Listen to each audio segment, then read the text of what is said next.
The Dogs, in association with the British Greyhound Racing Board.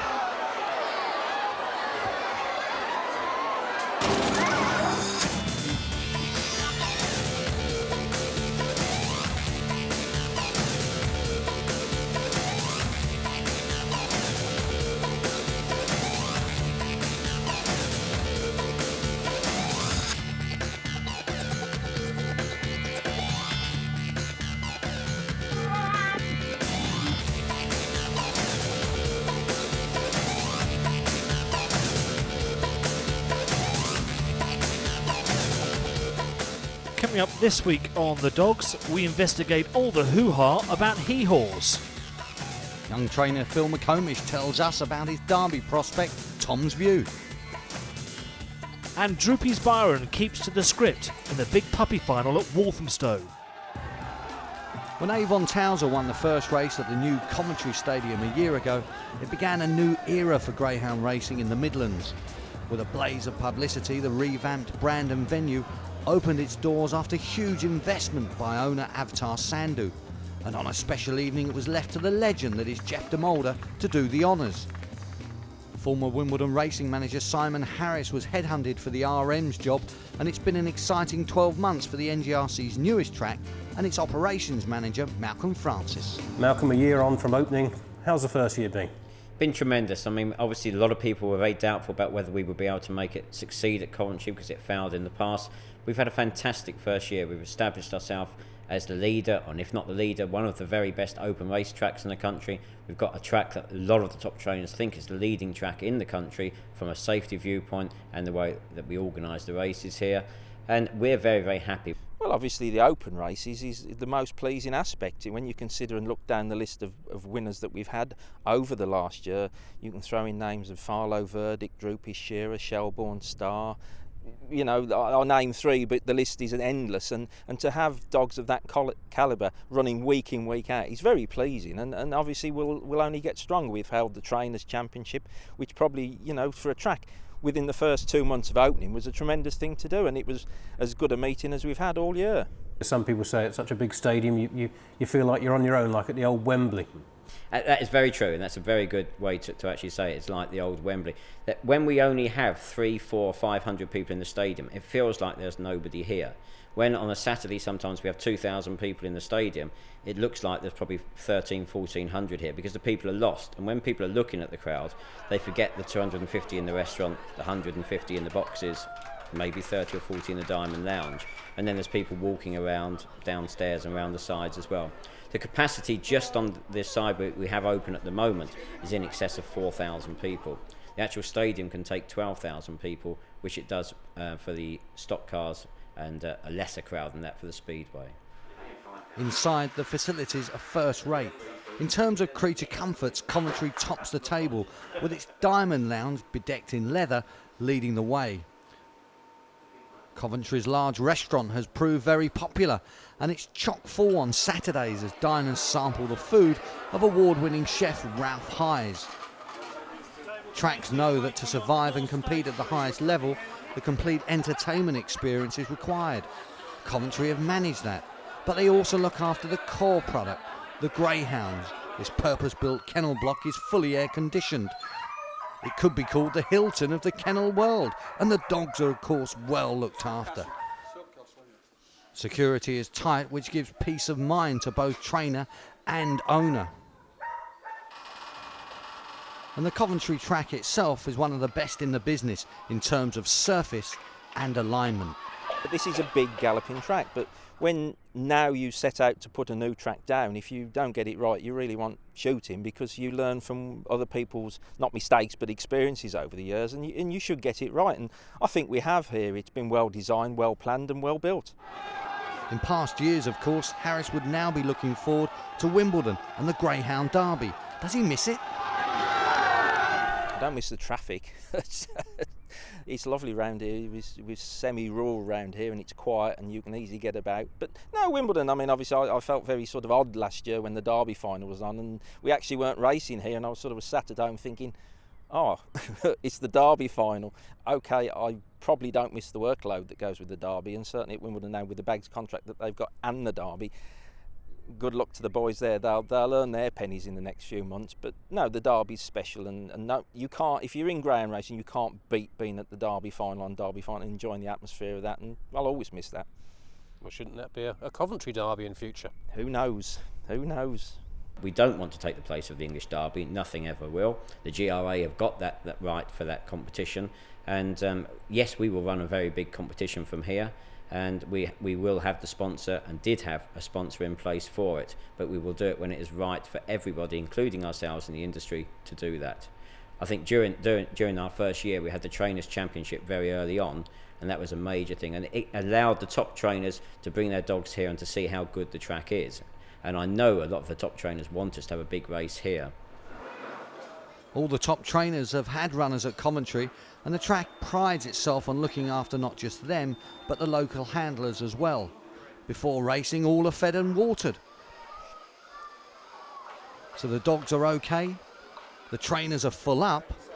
What about the bookmakers? How are they faring? Been some rumours about some trainers having a little tilt in the ring, or at least their connections. Is that true? Yes. It's fair to say we've done the odd wheelbarrow load of money on some of the graded races, but that's part of the sport, isn't it? It's not really good sport for you, though, is it? No, but like that last race, there were 4 tries in that race. The Connections bet 4 different dogs, so although we lost on it, we thought we had a good chance. So as long as it's not just one dog all the time, then we think we've got a chance, even if we lose, and that's what matters. That's why we keep coming back. So turn your attention to open racing. If an owner wanted to bring his dog down here and have a punt, what sort of money could he get on? On a Sunday night, they can probably bet anything to take out about £5,000 in a single bet. That's reflected by the number of punters and the amount of money around. Other nights they'd be struggling to do that, certainly, but on a Sunday, somebody wanted a 5,000 one, they'd probably be accommodated. Also being accommodated via the internet are punters worldwide, with Coventry's meetings live on the web. Punters off course are able to bet into its pools, and Malcolm Francis promises a guaranteed £100,000 jackpot is not that far away. But every good business needs all staff to pull their weight, and here's sales and hospitality manager Sarah Jane not resting on her laurels with just a day job. Sarah, you're a busy lady at the stadium. I certainly am, yes. It's quite good to be busy. It makes the days go a lot quicker, but it's certainly picked up, which is really good, excellent news for us. It's quite exciting as well, obviously. We've been open just over a year now, and I personally am really pleased with how busy we've come in such a short amount of time. So it's quite good to be busy, she said. And you're out soliciting business. That's nicely put. Yes, I'm out taking bets tonight, so it's nice to be out in the sunshine, putting bets on, meeting the customers. So I'm paying winners, which we have a few of tonight.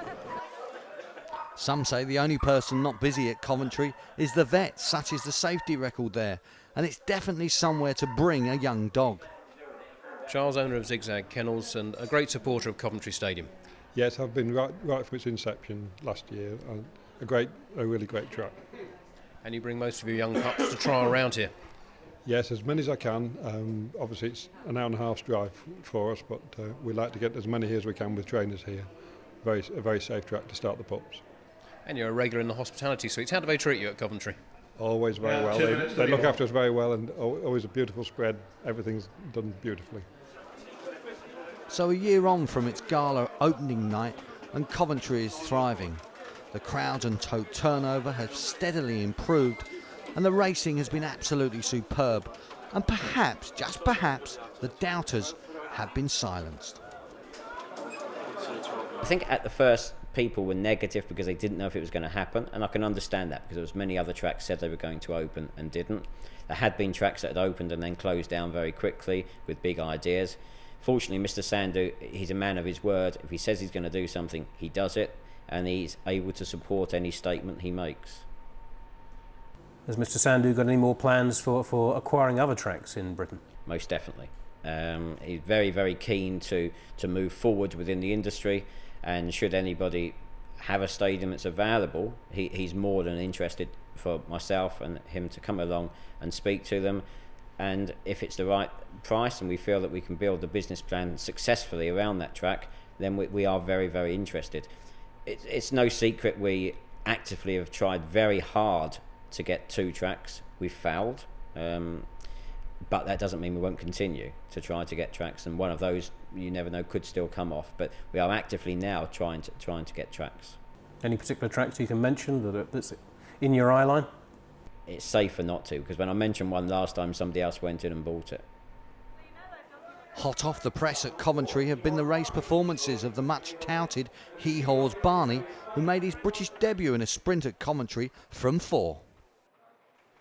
And they're off for this sprint and racing up towards the first bend. A good start from 4, HAWS BARNEY, being challenged on the outside by 5, Middleman, as they go around the turn, and HAWS BARNEY suddenly quickens up. HAWS BARNEY goes 2.5 lengths clear from Middleman out wide. After this comes 6, Raw Spirit, but up the home straight, nothing's going to catch HAWS BARNEY. A wonderful debut. A runaway win for HAWS BARNEY over 2 bends. Andy Johnson's dog returned to Coventry this Sunday, and there were plenty there to see him have his first race over 4 bends. He looked great on parade and was fancied in the market. HAWS BARNEY went off favourite, although there was also money for Trap 5 runner, the strong running Queen Circle.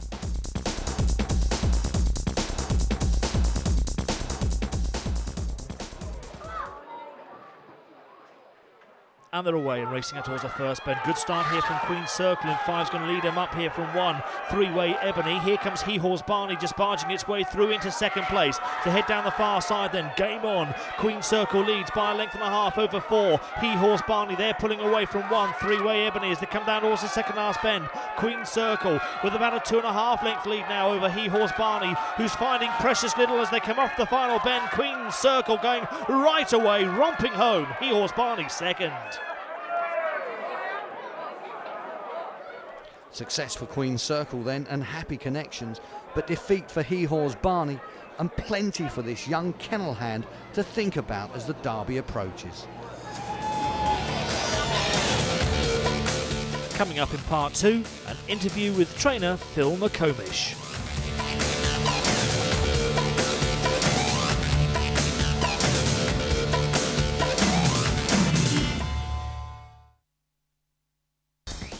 Well, welcome back. Saturday night at the Stow saw some fantastic performances, 2 track records at the newly designed circuit, Killing Tom over 640 metre hurdles, and Never Can Tell 640 metre flat, both greyhounds setting new figures.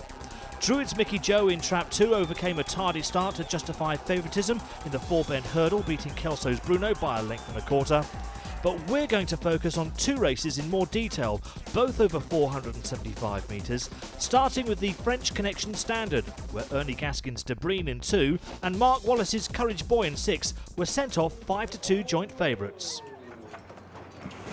And they're off and running and racing up towards the first bend. A good start here from Courage Boy in 6. After these comes SIESTA FRISBY showing good pace up. De Breen handy as they go around the first bend. All terrible trouble for 4. Oyster Flight didn't get a clear run, heading down the far side. And SIESTA FRISBY goes 2 lengths up on Courage Boy. De Breen finding life tough in the front 3 there. After these comes 5. That's Dunmurray Curry. They come around the second last bend. SIESTA FRISBY trying hard to close was Courage Boy, but SIESTA FRISBY's going to last it out, and last it out well by 2 lengths in the end from Courage Boy, and Dunmurray Curry staying on for 3rd. Well, the front 3 all catching the eye, with SIESTA FRISBY winning in 28.48 for Mick Pusey.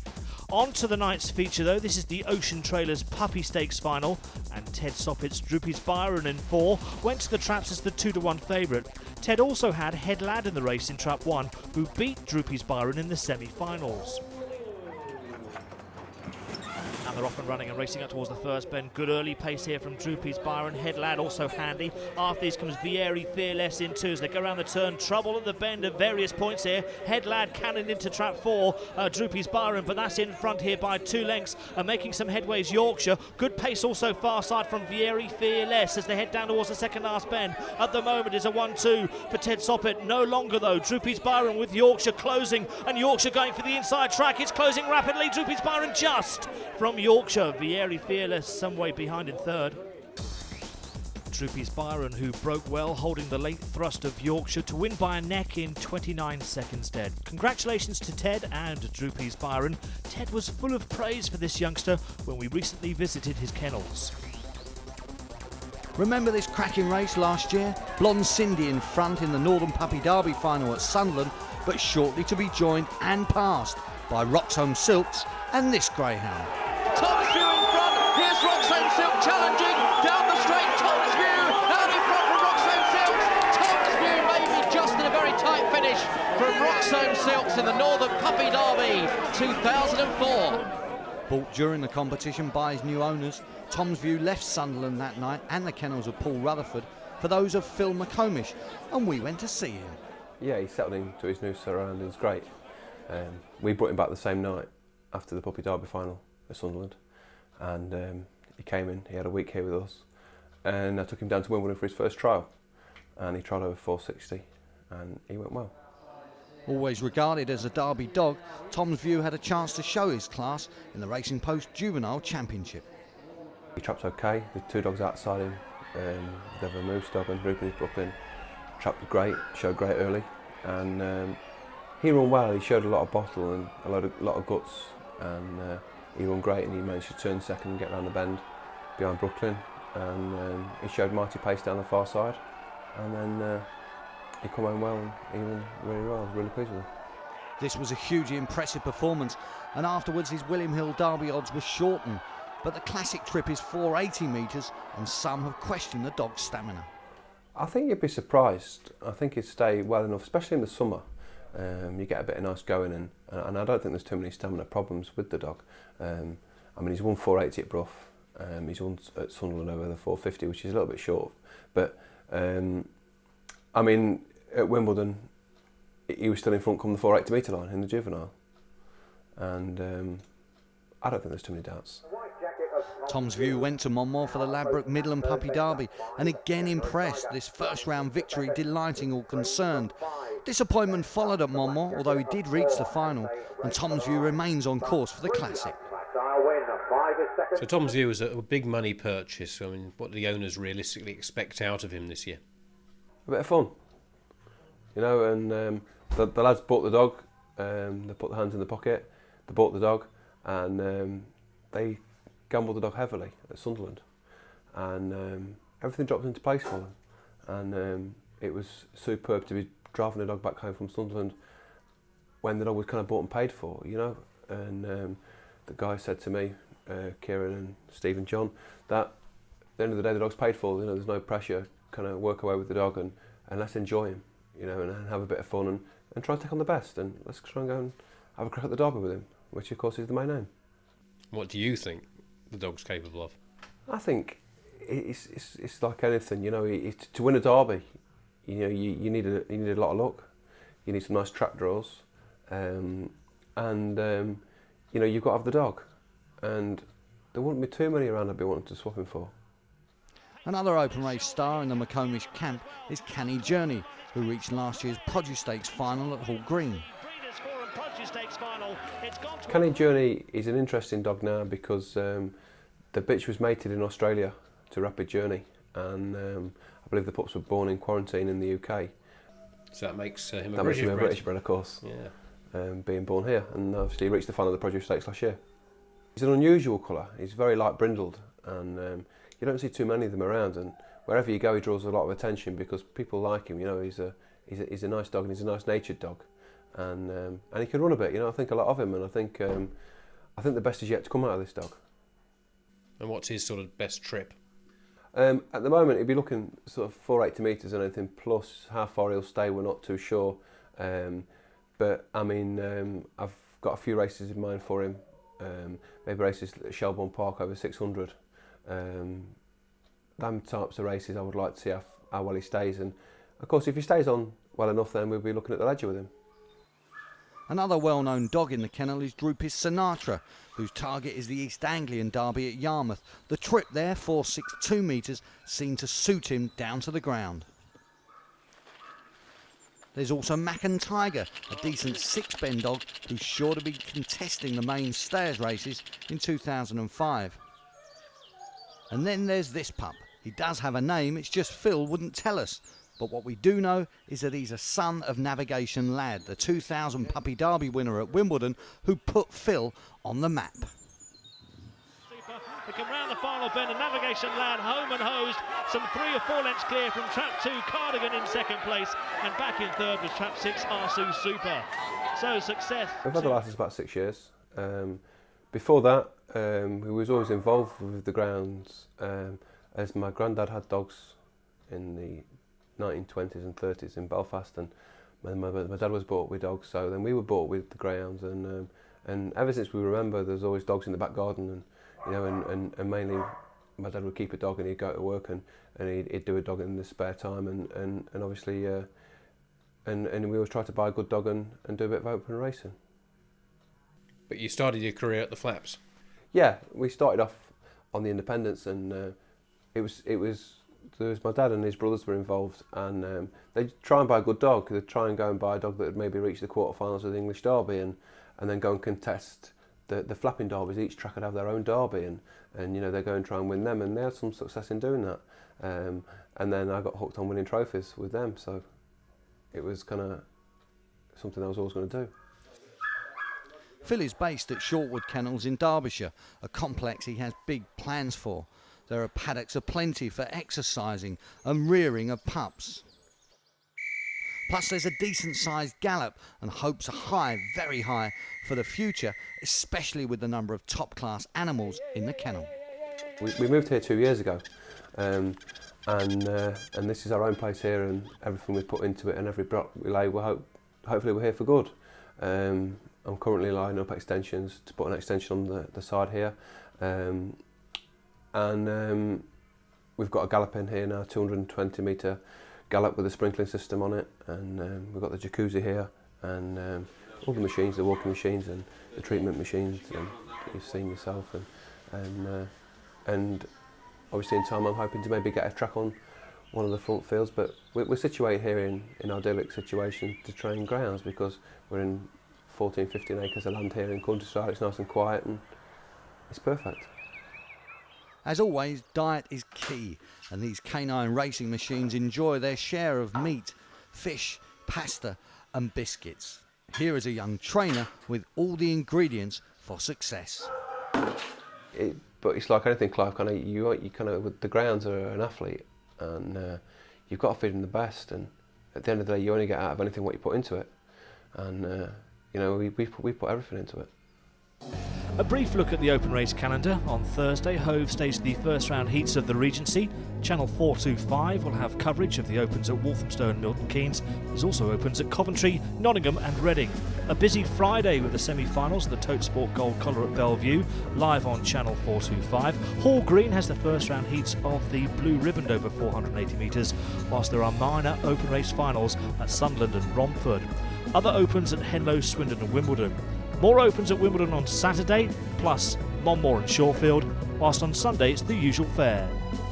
For further information, click on to www.thedogs.co.uk. Next week, we've got live action from Bellevue, the Tote Sport Gold Collar Final. That's live on Sky.